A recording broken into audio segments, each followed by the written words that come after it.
ভূত আছে কি নেই এ কথা আমাদের মধ্যে মাঝে মধ্যেই তর্ক ওঠে। যে দেখেছে সে বলে ভূত আছে, আর যে দেখেনি, অনুভূতি হয়নি, সে বলে ভূত নেই। তবে ভূতের গল্পের শোনার কৌতূহল কিন্তু সবার মধ্যেই আছে। সেই নিয়েই আজকের গল্প। তবে গল্প পাঠ করতে গিয়ে আমি মাঝে মধ্যে হেসে ফেলেছি, তার জন্য আপনাদের কাছে আগে থেকে ক্ষমা চেয়ে নিলাম। চলুন গল্পটি শুনে ফেলি। কেদার চাটুর্যে মহাশয় বলিলেন, আজকাল তোমরা সামান্য একটু বিদ্যে শিখে নাস্তিক হয়েছ, কিছুই মানতে চাও না। যখন আরও একটু শিখবে তখন বুঝবে যে আত্মা আছেন, ভূত পেতনি এরাও আছেন, বেম্বদত্তি কন্দকাটা এরাও আছেন। বংশলোচনবাবু বৈঠকখানায় গল্প চলিতেছিল। তাহার শালা নগেন বলিল, আচ্ছা বিনোদদা, আপনি ভূতে বিশ্বাস করেন? বিনোদবাবু বলিলেন, যখন প্রত্যক্ষ দেখব তখন বিশ্বাস করব, তার আগে হ্যাঁ না কিছুই বলতে পারি না। চাটুর্যে বলিলেন, এই বুদ্ধি নিয়ে তুমি ওকালতি করো? বলি, তোমার প্রপিতামহকে প্রত্যক্ষ করেছ? ম্যাকডোনাল্ড, চার্চিল আর ব্যালডুইনকে দেখেছ? তবে তাদের কথা নিয়ে অত মাতামাতি করো কেন? আচ্ছা আচ্ছা, হার মানছি চাটুর্যে মশাই, আপ্তবাক্য মানতে হয়। আরে প্রত্যক্ষ করা কি যায়? তার কর্ম। শ্রী ভগবান কখনো কখনো তাঁর ভক্তদের বলেন, দিব্যং দদামিত চক্ষু। সেই দিব্য দৃষ্টি পেলে তবেই সব দেখতে পাওয়া যায়। নগেন জিজ্ঞাসা করিল, আপনি দেখতে পেয়েছেন চাটুর্যে মশাই? জ্যাঠামি করিসনি। এই কলকাতা শহরে রাস্তায় যারা চলাফেরা করে, কেউ কেরানি, কেউ দোকানি, কেউ মজুর, কেউ আর কিছু, তোমরা ভাবো সবাই বুঝি মানুষ? তা মোটেই নয়। তাদের ভেতর সর্বদাই ২-১০টা ভূত দেখা যায়, তবে চিনতে পারা দুষ্কর। এই রকম ভূতের পাল্লায় পড়েছিলেন মহেশ মিত্তির। কে তিনি? জানো না? আমাদের মজিলপুরের চরণ ঘোষের মামার শালা। এককালে তিনি কিছুই মানতেন না, কিন্তু শেষ দশায় তাঁকেও স্বীকার করতে হয়েছিল। সকলে এক বাক্যে বলিলেন, কি হয়েছিল বলুন না চাটুর্যে মশাই। চাটুর্যে মহাশয় হুঁকাটি হাতে তুলিয়া বলিতে আরম্ভ করিলেন, ৩০-৪০ বছর আগেকার কথা। মহেশ মিত্তির তখন শ্যামবাজারের শিবচন্দ্র কলেজে প্রফেসরি করতেন। অঙ্কের প্রফেসর, অসাধারণ বিদ্যে, কিন্তু প্রচণ্ড নাস্তিক। ভগবান, আত্মা, পরলোক কিছুই মানতেন না। এমনকি স্ত্রী মারা গেলে আর বিবাহ পর্যন্ত করেননি। খাদ্যের বিচার ছিল না। বলতেন শুয়োর না খেলে ইঁদুর, উন্নতির আশা নেই। ওটা বাদ দিয়ে কোনো জাত বড় হতে পারেনি। মহেশের চালচলনের জন্য আত্মীয় স্বজন তাকে একঘরে করেছিল, কিন্তু যতই অনাচার করুন তার স্বভাবটা ছিল অকপট। পারতপক্ষে মিথ্যে কথা কইতেন না। তার পরম বন্ধু ছিলেন হরিনাথ কুণ্ডু। তিনি ওই কলেজের প্রফেসর, ফিলোসফি পড়াতেন। কিন্তু বন্ধু হলে কি হয়, দুজনের হরদম ঝগড়া হতো, কারণ হরিনাথ আর কিছু মানুন না মানুন ভূত মানতেন। তাছাড়া মহেশবাবু অত্যন্ত গম্ভীর প্রকৃতির মানুষ, কেউ তাকে হাসতে দেখেনি। আর হরিনাথ ছিলেন আমোদে লোক, কথায় কথায় ঠাট্টা করে বন্ধুকে উদ্বাস্ত করতেন। তবু মোটের উপর তাঁদের পরস্পরের প্রতি খুব একটা টান ছিল। তখন রাজনীতির চর্চার এত রেওয়াজ ছিল না, আর ভদ্রলোকের ছেলের অন্য চিন্তাও এমন চমৎকার হয়নি। ২-১টা পাশ করতে পারলে যেমন তেমন চাকরি জুটে যেত। লোকের তাই উঁচু দরের বিষয় আলোচনা করবার সময় ছিল। ছোকরারা চিন্তা করত বউ ভালোবাসে কি বাসে না। যাদের সে সন্দেহ মিটে গেছে তারা মাথা ঘামাতো ভগবান আছে কি নেই। একদিন কলেজে কাজ ছিল না, অধ্যাপকেরা সকলে মিলে গল্প করছিলেন। গল্পের আরম্ভ জানিয়েই হোক, মহেশ আর হরিনাথ কথাটা টেনে নিয়ে ভূতে আর ভগবানে হাজির করতেন, কারণ এই নিয়ে তর্ক করাই তাঁদের অভ্যাস। এদিনও তাই হয়েছিল। আলোচনা শুরু হয় ঝি চাকরের মাইনে নিয়ে। কলেজের পণ্ডিত দীনবন্ধু বাচস্পতি মশাই দুঃখ করছিলেন। ছোট লোকের লোভ এত বেড়ে গেছে যে আর পেরে ওঠা যায় না। মহেশবাবু বললেন, লোভ সকলেরই বেড়েছে, আর বাড়াই উচিত, নইলে মনুষ্যত্বের বিকাশ হবে কিসে? পণ্ডিত মশাই উত্তর দিলেন, লোভে পাপ, পাপে মৃত্যু। মহেশবাবু পাল্টা জবাব দিলেন, লোভ ত্যাগ করলেও মৃত্যুকে ঠেকানো যায় না। তর্কটা তেমন জুৎসই হচ্ছে না দেখে হরিনাথবাবু একটু উস্কে দেওয়ার জন্য বললেন, আমাদের মতন লোকে লোভ হওয়া উচিত মৃত্যুর পর। মাইনে তো পায় মোটে 2.25, তাতে ইহকালের কটা শখই বা মিটবে? তাই তো পরকালের আশায় বসে আছি। আত্মাটা যদি স্বর্গে গিয়ে একটু ফুর্তি করতে পারে। দীনবন্ধু পণ্ডিত বললেন, কে বললে তুমি স্বর্গে যাবে? আর স্বর্গে তুমি জানোই বা কি? সমস্তই জানি পণ্ডিত মশাই, খাসা জায়গা, না গরম না ঠান্ডা, মন্দাকিনী কুলুকুলু বইছে, তার ধারে ধারে পারিজাতের ঝোপ, সবুজ মাঠের মধ্যিখানে কল্পতরু গাছে আঙুর, বেদানা, আম, রসগোল্লা, কাটলেট সব রকম ফলে আছে। ছেড়ো আর খাও। জনকতক ছোকরা দেবদূত গোলাপি উড়ুনি গায়ে দিয়ে সুধার বোতল সাজিয়ে বসে রয়েছে, চাইলেই ফটাফট খুলে দেবে। ওই হেথা কুঞ্জবনে ঝাঁকে ঝাঁকে অপ্সরা ঘুরে বেড়াচ্ছে। দুদণ্ড রসালাপ করো, কেউ কিচ্ছু বলবে না। যত খুশি নাচ দেখো, গান শোনো, আর কালো আতি চাও তো নারদমণির আস্তানায় যাও। মহেশবাবু বললেন, সমস্ত গাঁজা, পরলোকে আত্মা, ভূত, ভগবান কিছুই নেই। ক্ষমতা থাকে প্রমাণ করো। তর্ক জমে উঠল। প্রফেসররা কেউ এক পক্ষ কেউ অপর পক্ষে দাঁড়ালেন। পণ্ডিত মশাই দারুণ অবজ্ঞায় ঠোঁট উল্টে বসে রইলেন।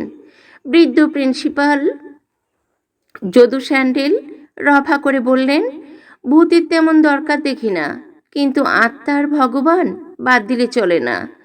মহেশ মিত্তির বললেন, কেউই নেই, আমি 10 মিনিটের মধ্যে প্রমাণ করে দিচ্ছি। হরিনাথ কুণ্ডু মহা উৎসাহে বন্ধুর পিঠ চাপড়ে বললেন, লেগে যাও। তারপর মহেশবাবু ফুল স্কেপ কাগজ আর পেন্সিল নিয়ে একটি বিরাট অঙ্ক কষতে লেগে গেলেন। ঈশ্বর, আত্মা আর ভূত, এই 3 রাশি নিয়ে অতি জটিল অঙ্ক। তার গতি বোঝে কার সাধ্য? বিস্তর যোগ বিয়োগ গুণ ভাগ করে হাতির সুরের মতন বড় বড় চিহ্ন টেনে অবশেষে সমাধান করলেন, ঈশ্বর 0, আত্মা ভূত 0। বাচস্পতি বললেন, বদ্ধ উন্মাদ এটা। মহেশবাবু বললেন, উন্মাদ বললেই হয় না, এ হলো গিয়ে দস্তুর মতো ইন্টিগ্রাল ক্যালকুলেশন। সাধ্য থাকে তো আমার অঙ্কের ভুল বার করুন। হরিনাথ বললেন, অঙ্ক টঙ্ক আমার আসে না। বাচস্পতি মশাই যদি ভগবান দেখাবার ভার নেন তো আমি মহেশকে ভূত দেখাতে পারি। বাচস্পতি বললেন, আমার বয়ে গেছে। মহেশবাবু বললেন, বেশ তো হরিনাথ, তুমি ভূতই দেখাও না, একটার প্রমাণ পেলে আর সমস্তই মেনে নিতে রাজি আছি। হরিনাথবাবু বললেন, এই কথা? আচ্ছা, আসছে সপ্তাহে শিব চতুর্দশী পড়ছে, সেদিন তুমি আমার সঙ্গে রাত 12টায় মানিকতলায় নতুন খালের ধারে চলো। পষ্টাপষ্টি ভূত দেখিয়ে দেব, কিন্তু যদি কোনো বিপদ ঘটে তো আমাকে দুষতে পারবে না। যদি দেখাতে না পারো আমার নাক কেটে দিও, আর যদি দেখাতে পারি তো তোমার নাক কাটবো। প্রিন্সিপাল যদু স্যান্ডেল বললেন, কাটাকাটির দরকার কি, সত্যের নির্ণয় হলেই হলো। শিব চতুর্দশীর রাতে মহেশ মিত্তির আর হরিনাথ কুণ্ডু মানিকতলায় গেলেন। জায়গাটা তখন বড়ই ভীষণ ছিল। রাস্তায় আলো নেই, দুধারে বাবলা গাছ, আর অন্ধকার হয়ে আছে, সমস্ত নিস্তব্ধ, কেবল মাঝে মাঝে পেঁচার ডাক শোনা যাচ্ছে। হোঁচট খেতে খেতে দুজনে নতুন খালের ধারে পৌঁছলেন। বছর 2 আগে ওখানে প্লেগের হাসপাতাল ছিল, এখনও তার গোটা কত খুঁটি দাঁড়িয়ে আছে। মহেশ মিত্তির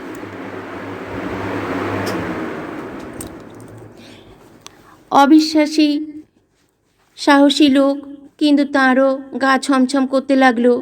হরিনাথ সারা রাস্তা কেবল ভূতের কথাই কয়েছেন। তারা দেখতে কেমন, মেজাজ কেমন, কি খায়, কি পরে। দেবতারা হচ্ছেন উদার প্রকৃতি, দিল দরিয়া, কেউ তাদের না মানলেও বড় একটা কেয়ার করেন না।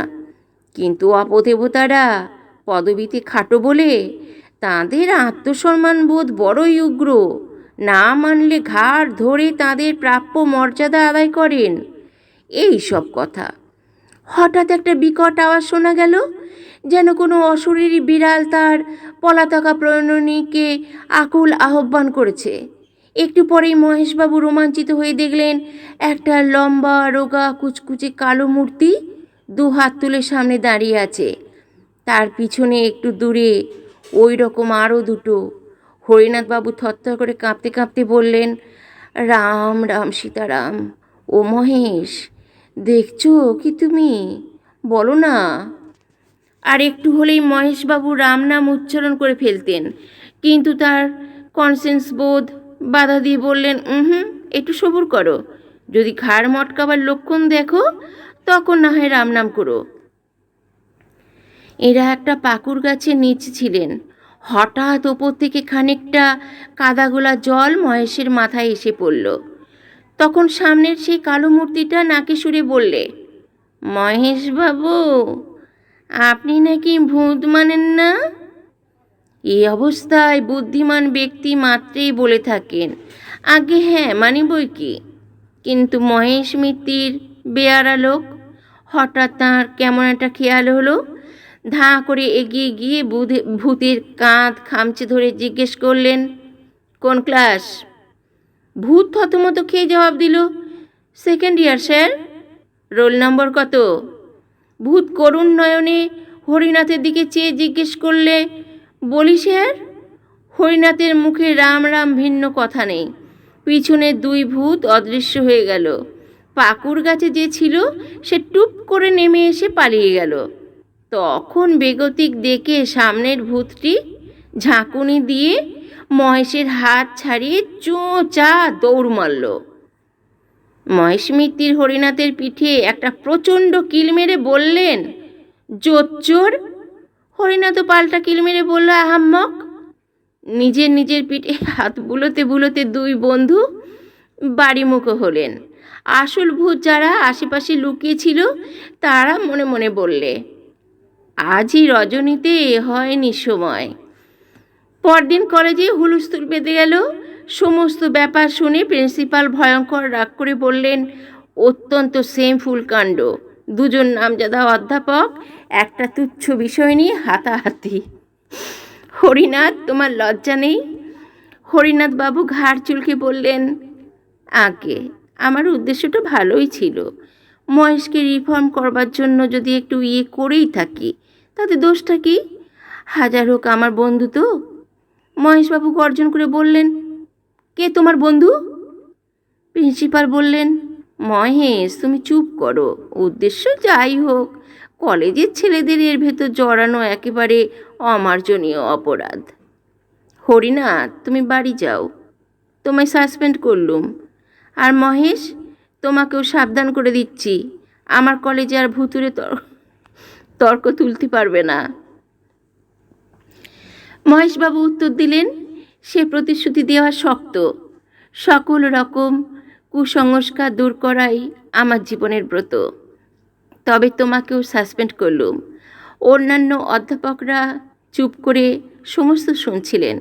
তাঁরা প্রিন্সিপালের হুকুম শুনে কোনো প্রতিবাদ করলেন না, কারণ সকলেই জানতেন যে তাঁদের কর্তার রাগ বেশি দিন থাকে না। মহেশবাবু তাঁর বাসায় ফিরে এলেন। হরিনাথের ওপর প্রচণ্ড রাগ। হতভাগা একটা গভীর তত্ত্বের মীমাংসা করতে চায় জুয়ো চুরি দ্বারা, সে আবার ফিলোসফি পড়ায়। এমন অপ্রত্যাশিত আঘাতে মহেশবাবু কখনো পাননি। মানুষের মন যখন নিদারুণ ধাক্কা খায় তখন সে তার ভাব ব্যক্ত করবার জন্য উপায় খোঁজে। কেউ কাঁদে, কেউ তর্জন গর্জন করে, কেউ কবিতা লেখে। একটা তুচ্ছ কোঁচ বকের হত্যাকাণ্ড দেখে মহর্ষি বাল্মীকির মনে যে ঘা লেগেছিল তাই প্রকাশ করবার জন্য তিনি হঠাৎ দুছত্র শ্লোক রচনা করে ফেললেন, মা নিষাদ প্রতিষ্ঠাং তম ইত্যাদি। তারপর 7 কাণ্ড রামায়ণ লিখে তাঁর ভাবের বোঝা নামাতে পেরেছিলেন। আমাদের মহেশ মিত্র চিরকাল নিরস অঙ্কশাস্ত্রে চর্চা করে এসেছেন, কাব্যের কিছুই জানতেন না, কিন্তু আজ তাঁরও মনে সহসা একটা কবিতার অঙ্কুর গজগজ করতে লাগলো। তিনি আর বেগ সামলাতে পারলেন না। কলেজের পোশাক না ছেড়েই বড় একখানা আলজেব্রা খুলে তার প্রথম পাতায় লিখলেন, হরিনাথ কুণ্ডু খাই তার মুন্ডু। কবিতাটি লিখে বারবার ডাইনি বাঁয়ে ঘাড় বেঁকিয়ে দেখে আদিকবি বাল্মীকির মতন ভাবলেন, হ্যাঁ উত্তম হয়েছে। কিন্তু একটা খটকা বাঁধল, কুণ্ডুর সঙ্গে মুন্ডুর মিল আবহমান কাল থেকে চলে আসছে। এতে মহেশের কৃতিত্ব কোথায়? কালিদাসী হন আর রবীন্দ্রনাথই হন, কুণ্ডুর সঙ্গে মুন্ডু মেলাতেই হবে। এ হলো প্রকৃতির অলঙ্ঘনীয় নিয়ম। মহেশ একটু ভেবে ফের লিখলেন, কুণ্ডু হরিনাথ মুন্ডু করি পাতা। হ্যাঁ, এইবারে মৌলিক রচনা বলা যেতে পারে। মহেশের মনটা একটু শান্ত হলো, কিন্তু কাব্য সরস্বতী যদি একবার কাঁধে ভর করেন তবে সহজে নামতে চান না। মহেশবাবু লিখতে লাগলেন, হরিনাথ ওরে হবি তুই মোরে নরকের পোকা অতিশয় বোকা। নরকে নেই, তার আবার পোকা। মহেশবাবু স্থির করলেন কাব্যে কুসংস্কার নাম দিয়ে তিনি শীঘ্রই একটা প্রবন্ধ রচনা করবেন। তাতে মাইকেল রবীন্দ্রনাথ কাউকেই রেহাই দেবেন না। তারপর তাঁর কবিতার শেষের 4 লাইন কেটে দিয়ে ফের লিখলেন, ওরে হরিনাথ তোরে করি কাত পিঠে মারি চড়। এমন সময় মহেশের চাকরটা এসে বললেন, বাবু চা হবে কি দিয়ে, দুধ তো ছিঁড়ে গেছে। মহেশবাবু অন্যমনস্ক হয়ে বললেন, সেলাই করে নে, পিঠে মারি চড় মুখে গুঁজি খড়, জেলে দেশলাই আগুন লাগাই। কিন্তু আবার এক আপত্তি, হরিনাথকে পুড়িয়ে ফেললে জগতের কোনো লাভ হবে না, অনর্থক খানিকটা জ্যান্ত পদার্থ বরবাদ হবে। বরং তার চাইতে হরিনাথ তোরে পোড়াবো না তোরে, নিয়ে যাব ধাপা দেব মাটি চাপা, সার হয়ে যাবি ঢ্যাঁড়স ফলাবি। মহেশবাবু আরও অনেক লাইন রচনা করেছিলেন, তা আমার মনে নেই। কবিতা লিখে খানিকটা উচ্ছ্বাস বেরিয়ে যাওয়ায় তার হৃদয়টা বেশ হালকা হলো। তিনি কাপড় চোপড় ছেড়ে ইজি চেয়ারে শুয়ে ঘুমিয়ে পড়লেন। 3 দিন যেতে না যেতে প্রিন্সিপাল মহেশ আর হরনাথকে ডেকে পাঠালেন। তারা আবার নিজের নিজের কাজে বহাল হলেন, কিন্তু তাদের বন্ধুত্ব ভেঙে গেল। সহকর্মীরা মিলনের অনেক চেষ্টা করলেন, কিন্তু কোনো ফল হলো না। হরিনাথ বরং একটু সন্ধির আগ্রহ দেখিয়েছিলেন, কিন্তু মহেশ একেবারে পাথরের মতন শক্ত হয়ে রইলেন। কিছুদিন পরে মহেশবাবুর খেয়াল হলো, প্রেততত্ত্ব সম্বন্ধে একতরফা বিচার করাটা ন্যায়সঙ্গত নয়। এর অনুকূল প্রমাণ কে কি দিয়েছেন তাও জানা উচিত। তিনি দেশি বিলিতি বিস্তর বই সংগ্রহ করে পড়তে লাগলেন, কিন্তু তাতে তাঁর অবিশ্বাস আরও প্রবল হলো। প্রত্যক্ষ প্রমাণ কিছুই নেই, কেবল আছে অমুক ব্যক্তি কি বলেছেন আর কি দেখেছেন। বাঘের অস্তিত্বে মহেশের সন্দেহ নেই, কারণ জন্তু বাগানে গেলেই দেখা যায়। ভূত যদি থাকে তবে খাঁচায় পুরে দেখা না বাপু, তা নয় শুধু ধাপ্পাবাজি। প্রেততত্ত্ব চর্চা করে মহেশবাবু বেজায় চটে উঠলেন। শেষটাই এমন হলো যে ভূতের গোষ্ঠীকে গালাগাল না দিয়ে তিনি জলও গ্রহণ করতেন না। পরে পরে মহেশের মাথা গরম হয়ে উঠল। রাতে ঘুম হয় না, কেবল স্বপ্ন দেখেন ভূত তাকে ভ্যাংচাচ্ছে। এমন স্বপ্ন দেখেন বলে নিজের ওপরেও তার রাগ হতে লাগলো। ডাক্তার বললে পড়াশোনা বন্ধ করুন, বিশেষ করে ওই ভুতুড়ে বইগুলো। যা মানেন না তার চর্চা করেন কেন? কিন্তু ওইসব বই পড়া মহেশের এখন একটা নেশা হয়ে দাঁড়িয়েছে। পড়লেই রাগ হয়, আর সেই রাগেতেই তার সুখ। অবশেষে মহেশ মিত্তির কঠিন রোগে শয্যাশায়ী হয়ে পড়লেন। দিন দিন শরীর ক্ষয়ে যেতে লাগলো, কিন্তু রোগটা ঠিক নির্ণয় হলো না। সহকর্মীরা প্রায়ই এসে তার খবর নিতেন। হরিনাথও একদিন এসেছিলেন, কিন্তু মহেশ তার মুখদর্শনও করলেন না। 7-8 মাস কেটে গেল। শীতকাল, রাত 10টা। হরিনাথবাবু শোবার উদ্যোগ করেছেন। এমন সময় মহেশের চাকর এসে খবর দিলে যে তাকে বাবু ডেকে পাঠিয়েছেন, অবস্থা খুব খারাপ। হরিনাথ তখনই হাতিবাগানে মহেশের বাসায় ছুটলেন। মহেশের আর দেরি নেই, মৃত্যুর ভয় নেই। বললেন, হরিনাথ, তোমায় ক্ষমা করলুম, কিন্তু ভেবো না যে আমার মতো আমার মত কিছুমাত্র বদলেছে। এই রইল আমার উইল। তোমাকে নিযুক্ত করেছি। আমার পৈতৃক 10,000 টাকার কাগজ ইউনিভার্সিটিকে দান করেছি। তার সুদ থেকে প্রতি বছর একটা পুরস্কার দেয়া হবে। যে ছাত্র ভূতের অনস্তিত্ব সম্বন্ধে শ্রেষ্ঠ প্রবন্ধ লিখবে, সে ওই পুরস্কার পাবে। আর দেখো, খবরদার শ্রাদ্ধ টাদ্ধ করো না। ফুলের মালা, চন্দনকার, ঘি এসব দিও না, একদম বাজে খরচ। তবে হ্যাঁ, 2-4 বোতল কেরোসিন ঢালতে পারো। 1.5 সের গন্ধক আর 5 সের সোড়া আনানো আছে, তাও দিতে পারো। চটপট কাজ শেষ হয়ে যাবে। আচ্ছা, চললুম তাহলে। রাত প্রায় 11:30। মহেশের আত্মীয় স্বজন কেউ কলকাতায় নেই। থাকলেও বোধহয় তারা আসতো না। বড়দিনের বন্ধ, কলেজের সহকর্মীরা প্রায় সকলেই অন্যত্র গেছেন। হরিনাথ মহা বিপদে পড়লেন। মহেশবাবু চাকরকে বললেন পাড়ার জনকতক লোককে ডেকে আনতে। অনেকক্ষণ পর 2জন মাতব্বর প্রতিবেশী এলেন। ঘরে ঢুকলেন না, দরজার সামনে দাঁড়িয়ে বললেন, চুপ করে বসে আছেন যে বড়, সৎকারের ব্যবস্থা কি করলেন? হরিনাথ বললেন, আমি একলা মানুষ, আপনাদের ওপরই ভরসা। ওই বেলেল্লা হতভাগার লাশ আমরা বইব, ইয়ার কি পেয়েছেন নাকি? এই কথা বলেই তাঁরা সরে পড়লেন। হরিনাথের তখন মনে পড়ল, বড় রাস্তার মোড়ে একটা মাঠকোঠা সাইনবোর্ড দেখেছেন, বৈতরণী সমিতি। ভদ্র মহোদয়গণের দিবারাত্র সস্তায় সৎকার। চাকরকে বসিয়ে রেখে তখনই সেই সমিতির খোঁজে গেলেন। অনেক চেষ্টায় সমিতি থেকে 3জন লোক জোগাড় হলো। 15 টাকা পারিশ্রমিক আর শীতের ওষুধ বাবদ 9 সমস্ত আয়োজন শেষ হলে হরিনাথ আর তার সঙ্গীরা খাট কাঁধে নিয়ে রাত 2:30-র সময় নিমতলায় রওনা হলেন। আমাবস্যার রাত্রি, তার ওপর আবার কুয়াশা। হরিনাথের দল কর্নওয়ালিস স্ট্রিট দিয়ে চললেন। গ্যাসের আলো মিটমিট করছে, পথে জনমানব নেই। কাঁধের বোঝা ক্রমেই ভারী হতে থাকলো। হরিনাথ হাঁপিয়ে পড়লেন। বৈতরণী সমিতির সর্দার ত্রিলোচন পাকরাশি বুঝিয়ে দিলেন, এমন হয়েই থাকে। মানুষ মরে গেলে তার ওপর জননী বসুন্ধরা টান বাড়ে। হরিনাথ একলা নয়, তার সঙ্গীরা সকলেই সেই শীতে গলদঘর্ম হয়ে উঠল। খাটে নামিয়ে খানিক জিরিয়ে আবার যাত্রা। কিন্তু মহেশ মিত্রের ভার ক্রমশই বাড়ছে। পা আর এগোয় না।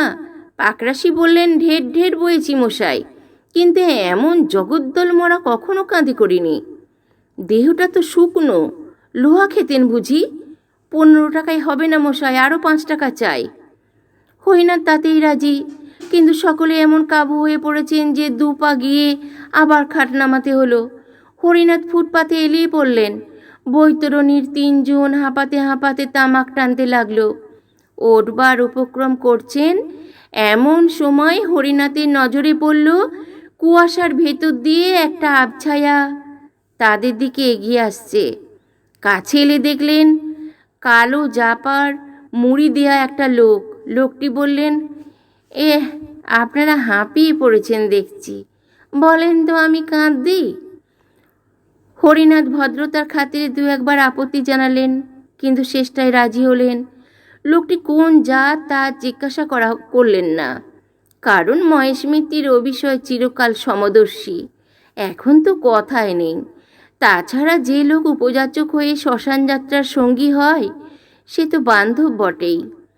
ত্রিলোচন পাকরাশি বললেন, কাঁদ দিতে চাও দাও, কিন্তু বখরা পাবে না, তা বলে রাখছি। আগন্তুক বললেন, বখরা চায় না। এবার হরিনাথকে কাঁদ দিতে হলো না। তার জায়গায় নতুন লোকটি দাঁড়ালো। আগে চেয়ে যাত্রাটা একটু দ্রুত হলো, কিন্তু কিছুক্ষণ পরে আর পা চলে না। ফের খাট নামিয়ে বিশ্রাম। পাকরাশি বললেন, 20 টাকার কাজ নয় বাবু, এ হলো মোষের গাড়ির বোঝা, আরও 5 টাকা লাগবে। এমন সময় আর একজন পথিক এসে উপস্থিত, ঠিক প্রথম লোকটির মতন, কালো যা পার গায়ে, এও খাট বইতে প্রস্তুত। হরিনাথ দ্বিরুক্তি না করে তার সাহায্য নিলেন। এবার পাকরাশির মশাই রেহাই পেলেন। খাট চলেছে আরও একটু জোরে, কিন্তু কিছুক্ষণ পর আবার ক্লান্তি। মহেশের ভার অসহ্য হয়ে উঠেছে, তার দেহে কিছু ঢোকেনি তো। খাট নামিয়ে আবার সবাই দম নিতে লাগলো। কে বলে শহুরে লোক স্বার্থপর? আবার একজন সহায় এসে হাজির, সেই কালো জাপার গায়ে। হরিনাথের ভাববার অবসর নেই, বললেন, চলো চলো। আবার যাত্রা আরও একটু জোরে। তারপর ফের খাট নামাতে হলো। এই যে চতুর্থ বাহক এসে হাজির, সেই কালো জাপার। এরা কি মহেশকে বয়বার জন্য এই 3 প্রহর রাতে পথে বেরিয়েছে? হরিনাথের আশ্চর্য হবার শক্তি নেই, বললেন, ওটাও খাট, চলো জলদি। 4 জন অচেনা বাহকের কাঁধে মহেশের খাট চলেছে। পিছনে হরিনাথ আর বৈতরণী সমিতির 3 জন। এইবার গতি বাড়ছে। খাট হনহন করে চলছে। হরিনাথের আর তার সঙ্গীদের ছুটতে হলো। আরে অত তাড়াতাড়ি কেন, একটু আস্তে চলো। কেই বা কথা শোনে, ছুট ছুট। আরে কোথায় নিয়ে যাচ্ছ? বিডন স্ট্রিট ছাড়িয়ে গেলে যে। লোকগুলো কি শুনতে পায় না? ওহে পাকরাশি, থামাও না ওদের। কোথায় পাকরাশি? তিনি বিচক্ষণ লোক, ব্যাপারটা বুঝে টাকার মায়া ত্যাগ করে সদরে পালিয়েছেন। মহেশের খাট তখন তীর বেগে ছুটছে। হরিনাথ পাগলের মতন পিছু পিছু দৌড়াচ্ছেন। কর্নওয়ালি স্ট্রিট, গোলদিঘি, বউবাজারের মোড় সব পার হয়ে গেল। কুয়াশা ভেদ করে সামলে সমস্ত পথ ফুটে উঠেছে। এ পথের কি শেষ নেই? রাস্তা কি ওপরে উঠেছে না নিচে নেমেছে? এ কি আলো না অন্ধকার? দূরে ও কি দেখা যাচ্ছে? সমুদ্রের ঢেউ না চোখের ভুল? হরিনাথ ছুটতে ছুটতে নিরন্তর চিৎকার করছেন, থামো থামো। ও কি, খাটের ওপর উঠে বসেছে কে? মহেশ। মহেশই তো, কি ভয়ানক দাঁড়িয়েছে ছুটন্ত খাটের ওপর, খাড়া হয়ে দাঁড়িয়েছে। পিছনে ফিরে লেকচারের ভঙ্গিতে হাত নেড়ে কি বলছে। দূর দূরান্ত থেকে মহেশের গলার আওয়াজ এলো, হরিনাথ, ও হরিনাথ, ও হে হরিনাথ। কি? এই তো আমি। ও হরিনাথ, আছে আছে, সব আছে, সব সত্যি। মহেশের খাট অগোচর হয়ে গেল। তখনও তার ক্ষীণ কণ্ঠস্বর শোনা যাচ্ছে, আছে আছে। হরিনাথ মূর্ছিত হয়ে পড়লেন। পরদিন সকালে ওয়েলেসলি স্ট্রিটের পুলিশ তাকে দেখতে পেয়ে মাতাল বলে চালান দিল। তার স্ত্রী খবর পেয়ে বহু কষ্টে তাকে উদ্ধার করলেন। বংশলোচনবাবু জিজ্ঞেস করলেন, গয়ায় পিণ্ডি দেয়া হয়েছিল কি? শুধু গয়ায়? পিণ্ডিদান এই পর্যন্ত দেয়া হয়েছে, কিন্তু কোনো ফল হয়নি। পিণ্ডি ছিটকে ফিরে এলো। তার মানে? মানে মহেশ পিণ্ডি নিলে না, কিংবা তাকে নিতে দিলে না। আশ্চর্য! মহেশ মিত্রের টাকাটা, সেটা ইউনিভার্সিটিতে গচ্ছিত আছে, কিন্তু কাজ কিছুই হয়নি। ভূতের বিপক্ষে প্রবন্ধ লিখতে কোনো ছাত্রের সাহস নেই। এখন সেই টাকা সুদে আসলে প্রায় 25,000 হয়েছে। একবার সেনেটের প্রস্তাব ওঠে সেই টাকাটা প্রত্নবিভাগের জন্য খরচ হোক, কিন্তু ছাদের ওপর এমন দুপদাপ শব্দ শুরু হলো যে সবাই ভয়ে পালালেন। সেই থেকে মহেশের ফান্ডের নাম কেউ করে না। বন্ধুরা, শুনলেন তো ভূত আছে কি নেই? এই কথা কিন্তু আমাদের সবার মনের মধ্যে আসে। আপনাদের গল্প কেমন লাগলো? আর গল্প পড়তে পড়তে আমি কয়েকবার হেসে ফেলেছি, তার জন্য আপনাদের সবার কাছে মার্জনা চেয়ে নিলাম। আপনাদের কেমন লেগেছে মতামত জানাবেন। আর গল্প ভালো লাগলে অবশ্যই লাইক, কমেন্টস ও শেয়ার করতে ভুলবেন না।